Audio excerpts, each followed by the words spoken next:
mas okay na yung tayo na mismo yung lumalayo sa temptation. Kasi yung environment natin, that's a big factor of who we are or who we are becoming. Diba? That's a big factor. It might not be all 100% a factor, but merong percentage yan.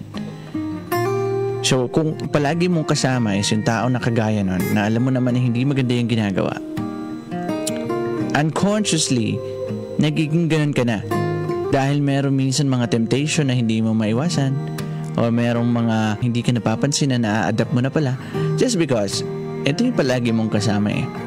Tsaka when you try to distance yourself from a negative energy of somebody, that's you protecting yourself din and taking care of your own energy.